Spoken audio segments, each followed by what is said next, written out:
Yo, what's going on, guys? It's Houston Sports Talk back in another video today, and today we're going to be recapping day one of NBA free agency. I'm excited to go over it. Before I start off, I'm going to go over some things that happened today before the start of free agency. So first off, this morning we saw a couple things happen.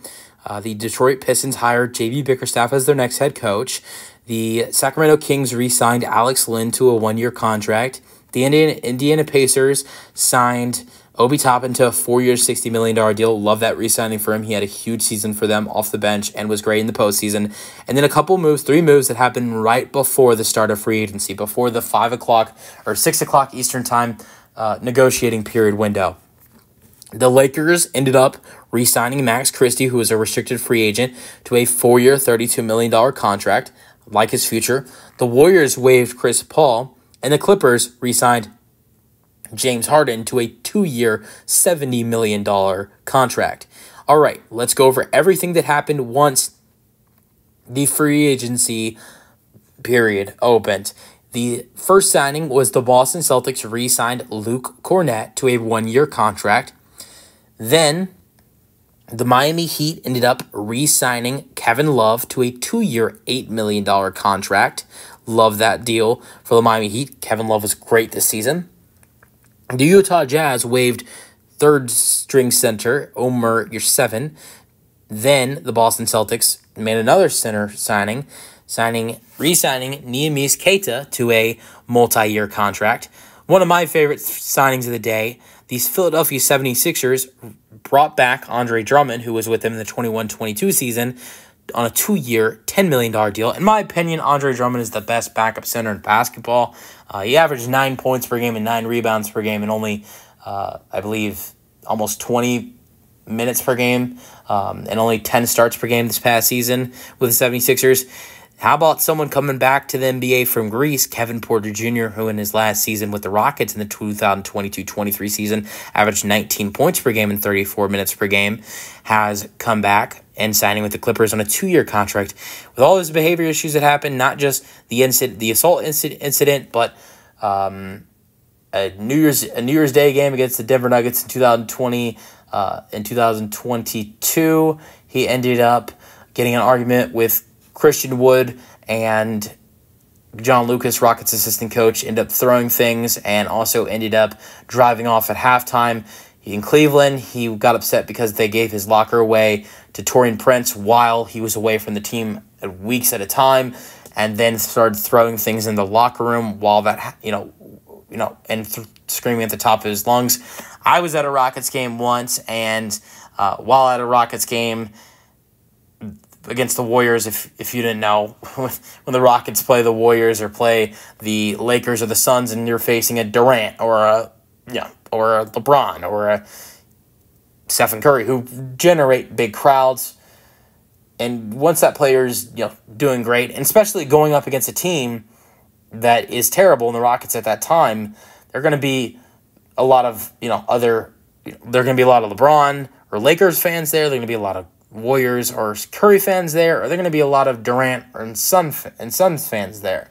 So basically, this was the 2021-22 season for the Rockets. Stephen Curry was having an unbelievable night. He had 40+, I believe, and a lot of that scoring was coming on. KPJ was guarding him, and Stephen Curry was at the free throw line, and of course, a lot of Warriors fans and a couple of Rockets fans, might have had, were screaming MVP. And KPJ coming back on offense didn't really like that a lot. So he looked straight towards my section because there were a couple of Warriors fans around that area and said that we were some bitch-ass fans and told us to go F ourselves. So, look, I think any player should be upset if your home team is screaming MVP for another player, even if it's Stephen Curry, who is going to get that treatment, especially when there's a bunch of Warriors fans in the arena. But at the same time, that's upsetting. But what he should do to that, and what he should do in response to that, go out there and play good basketball. Go out there and dominate. You fire right back at them. Not scream at the fans who are mostly Warriors fans and call them bitch-ass fans. I mean, these are fans that mostly, if you look at the Rockets fans, he's one of the best players on the team, they're paying money to go watch him play. It's not the way to treat fans, in my opinion. And it's not they're not doing anything directly towards him. It'd be different if they were screaming, F Kevin Porter Jr. Kevin Porter Jr. sucks. They weren't screaming that. They were just screaming Stephen Curry MVP. That's not the way to treat fans for something like that. But I'm going to move on from that. I think it's a good signing for the Clippers if he can stay away from all these issues, because he's a good player. He's a good three-point shooter. He's a good scorer. He's a great player. So, but it's the off-court issues and a couple on-court issues with the thing I just went over, and then also storming off mid-game. But the next signing is Kentavious Caldwell-Pope signing a 3-year, $66 million deal that comes with a player option going into the 2026-27 season. Look, I love this deal for the Magic. If you notice in that playoff series against the Cavaliers, they were great defensively. Cleveland only had one game over 100 points, I believe. But the problem for their team came with three-point shooting. One of the worst three-point shooting teams in basketball. Kentavious Caldwell-Pope shot over 40% this year, has shot good from three his whole career. So this is a great signing. And also, this is a team who doesn't have a lot of experience. They had guys to help them out this year like Joe Ingles, Gary Harris, Mo Wagner. I'm not gonna rule those potential guys coming back off the table, but they're all free agents. Gary Harris definitely isn't coming back with them adding in KCP. But at the same time, you're still potentially losing Mo Wagner. I don't think he'll resign. But you're losing Joe Ingles. You're losing veteran guys. And KCP is a guy who's won 2 championships. He's a guy who has experience in this league, so I love that addition. The 76ers signed Eric Gordon. I love this addition as well. I think this is going to be a great signing for them. They need three-point shooting. Really need a shooting guard right now on their roster. So, but this is another addition for Daryl Morey, adding in a former Rocket.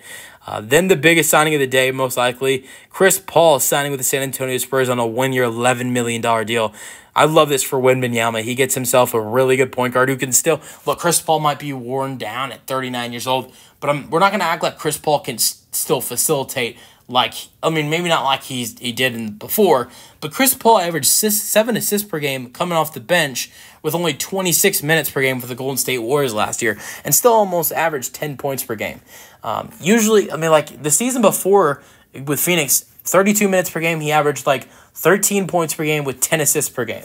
So he's probably going to get 32 minutes per game again with the San Antonio Spurs, and I think his assists will go up. I think if he gets 32 minutes per game, I think his assists could be higher at 10, knowing he's getting the ball to Victor Wembanyama. I could see him averaging 11, 12 assists per game and 10, 11 points per game. So I love this signing for the Spurs. I think it's a great addition. Look, this is I think probably out of every free agency signing, I think the one that shocked me the most, I would say, Jonas Valanciunas signing with the Washington Wizards, a 3-year, $30 million deal. Look, I thought Jonas was going to leave New Orleans. I was for sure on that. But the thing I thought, I didn't think Washington was an option. It's not because they suck. It's because of the depth they have at the center position. They just gave Rashawn Holmes a 2-year, $26 million extension. They drafted Alex Sarr, second overall, who's a 7-foot center. And they also have Marvin Bagley at the power forward center position as well. And I think there's another center on their roster, if I'm not mistaken. So Jonas Valanciunas was something I didn't see happening. Next, we have the Phoenix Suns signing Mason Plumlee to a 1-year, $3.3 million deal. I love this for them. Plumlee averaged 5-5 last year. Drew Eubanks declined his player option. I think Drew Eubanks is a lot better than Plumlee, but I don't think they had the money to bring back Drew Eubanks, so I love this signing. Next, we have Najee Marshall signing a 3-year, $27 million deal with Dallas. I love this signing for the Dallas Mavericks. They need defense, and they need three-point shooting. Najee Marshall shot 39% from 3, averaged 9 points per game this season for the New Orleans Pelicans. They have added in good defense and good three-point shooting this offseason with Quentin Grimes and Najee Marshall. So those are 2 really good additions in my opinion. And most likely, they're going to probably sign Klay Thompson. So that's another good three-point shooter that's potentially coming in for this Dallas Mavericks team. And then the final free agency signing so far, or 2 more, you have the Philadelphia 76ers re-signing Kelly Oubre Jr. to a 3-year, $16 million deal, $16.3 million deal. I love this signing for Philadelphia just because of the fact that this is such a cheap deal, $5.4 million a year for a guy who averaged almost 16 points per game, 5 rebounds per game. That's great. The reason why we're seeing this cheap deal is most likely because they're planning on giving big money to Paul George. So that's why I think Kelly Oubre is taking the huge pay cut. And the guy to take the big pay cut is Kelly Oubre. And then the final one is Derrick Jones Jr. signing a 3-year, $30 million deal with the Los Angeles Clippers. I pray to God that this is not their Paul George replacement. I love this signing for the Clippers if, Derrick Jones Jr. is going to come off the bench, be the backup 3 or the backup 4, and he's going to start if Kawhi gets injured, and they're planning on potentially bringing in DeMar DeRozan or potentially bringing in Tobias Harris as the Paul George replacement. But if he's the Paul George replacement, no hate to him. He averaged 9 and 3. He has freaky athleticism and is a solid 3-point shooter. I like him as a player. He's also solid defensively.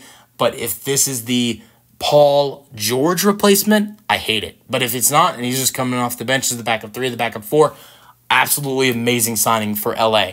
Let me know your thoughts on the free agency day 1 in the comment section, and peace out.